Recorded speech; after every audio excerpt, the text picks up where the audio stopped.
Hello, Miss Iris. It's time for another story. This time it's going back to some past stories, some history stories from long ago. This book is called The Story of Ferdinand, and it's by Munro and drawings by Robert Lawson. And this is a book, not this book because this is a newer book, but this is a book that I used to read when I was little. I would get it out of the library at school and I would read it. And then we had it for your dad and your Uncle Tim. And now we have that copy for future generations. So we're going to read this one. And they're all black and white pictures. So it's kind of a different kind of feeling to it. Once upon a time in Spain, there was a little bull and his name was Ferdinand.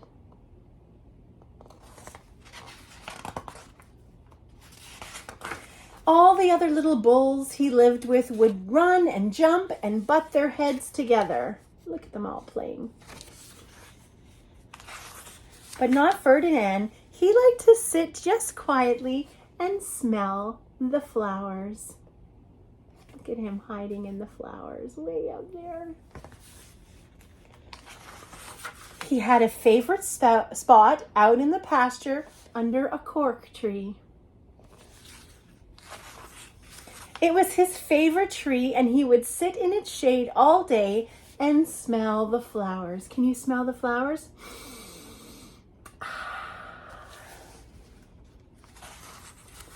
Sometimes his mother, who was a cow, would worry about him. She was afraid he would be lonesome all by himself.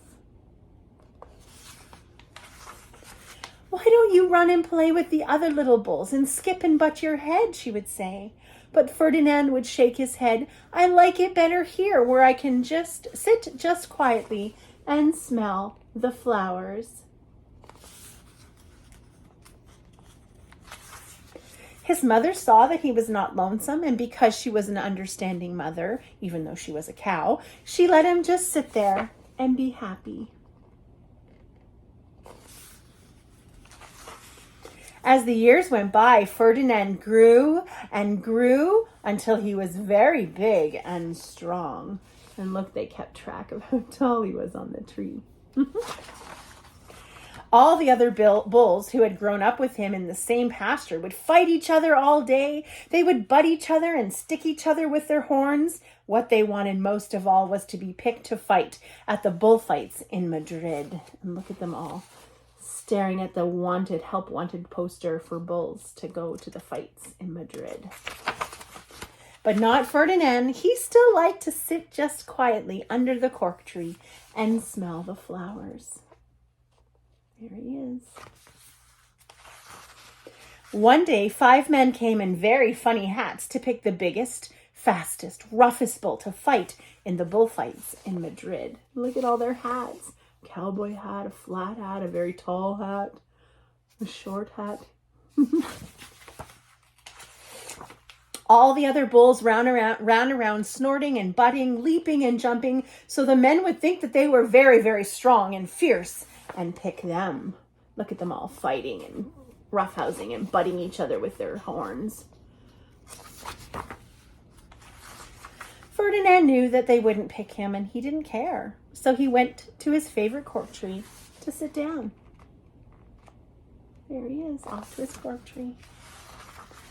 He didn't look where he was sitting, and instead of sitting on the nice, cool grass in the shade, he sat on a bumblebee. Oh, that's his bum. There's the bumblebee. Well, if you were a bumblebee and a bull sat on you, what would you do? You would sting him. And that is just what this bee did to Ferdinand. Look at his eyes. Because it would sting. Wow! Did it hurt? Ferdinand jumped up with a snort. He ran around puffing and snorting, butting and pawing the ground as if he were crazy. That bee doesn't know what to think either.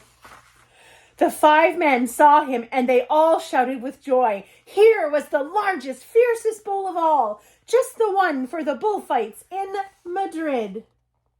And look at Ferdinand's face. Uh-oh. don't want to do that. So they took him away for the bullfight day in a cart. There he goes. Off he goes to Madrid. What a day it was. Flags were flying. Bands were playing. It looks like there was a parade. People were cheering and happy. And all the lovely ladies had flowers in their hair. Can you see the flowers in their hair? So what do you think Ferdinand would do with all those flowers? They had a parade into the bull ring. First came the bandoleros with long sharp pins with ribbons on them to stick in the bull and to make him mad. See their long pins? And they're going to poke the bull with that. Next came the picadors, who rode skinny horses, and they had long spears to stick in the bull and make him madder. Then came the matador, the proudest of all. He thought he was very handsome and bowed to the ladies. He had a red cape and a sword and was supposed to stick the bull last of all. And look at him with his mustachio and his fancy pants and his cape. And there's the person carrying his sword. Then came the bull. And you know who that was, don't you? Ferdinand. They called him Ferdinand the Fierce, and all the bandoleros were afraid of him, and the picadors were afraid of him, and the matador was scared stiff. So there he is. There's Ferdinand. But look at these guys. Look how scared they are, because they don't know that Ferdinand likes just to smell flowers. Ferdinand ran to the middle of the ring, and everyone shouted and clapped because they thought he was going to fight fiercely and butt and snort and stick his horns around. Look at him. Look at all those people in the crowd.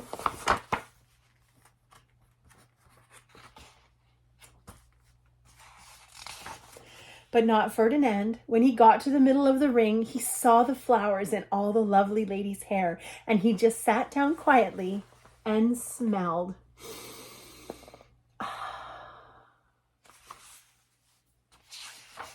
He wouldn't fight and be fierce no matter what they did. He just sat and smelled. And the bandoleros were mad, and the picadors were madder, and the matador was so mad he cried because he couldn't show off with his cape and sword. Look at them all. They're all so frustrated with him because he's not fighting them. So they had to take Ferdinand home, and they're leaving the ring, and they're driving him home. And for all I know, he is sitting there still under his favorite cork tree, smelling the flowers just quietly. He is very happy. And look, there he is under the cork tree, smelling the flowers. Have a nice day.